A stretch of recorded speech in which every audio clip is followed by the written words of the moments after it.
সবাইকে সংবাদ এক নজরে স্বাগত। সঙ্গে আছি তাসনুবা বিনতে তাহের।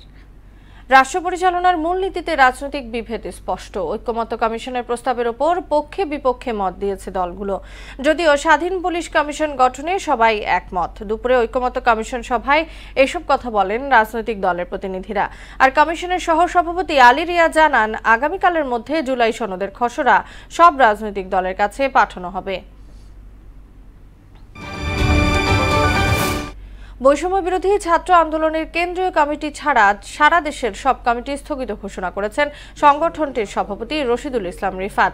সন্ধ্যায় রাজধানীর শাহবাগে চলমান বিভিন্ন ইস্যু নিয়ে ডাকা এক জরুরি সংবাদ সম্মেলনে এই ঘোষণা দেন তিনি। সংগঠনটির ভবিষ্যৎ কার্যক্রম কিভাবে পরিচালিত হবে তা পরবর্তীতে আলোচনার মাধ্যমে জানানো হবে।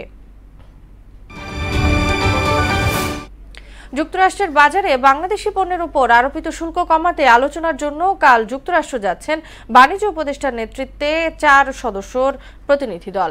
সেখানে বৈঠক হবে আগামী 29 ও 30 জুলাই। সচিবালয়ে সাংবাদিকদের সঙ্গে আলাপে একথা জানান বাণিজ্য সচিব মাহবুবুর রহমান।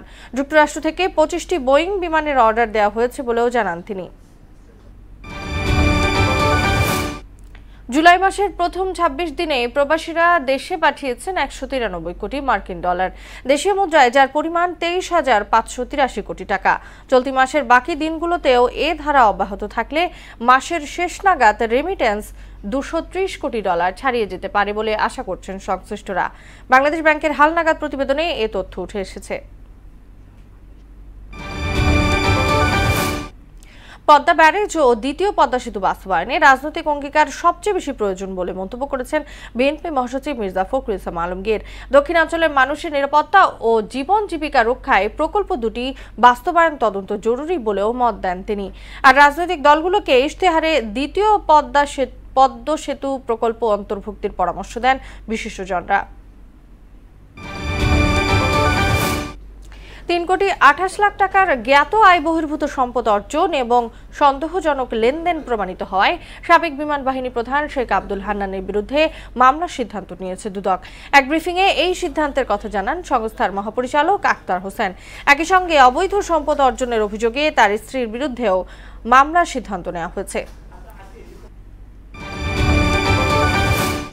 সীমান্তে 3 দিন ধরে চলা রক্তক্ষয়ী সংঘর্ষের পর অবশেষে শান্তি আলোচনায় বসতে রাজি হয়েছে থাইল্যান্ড ও কম্বোডিয়া।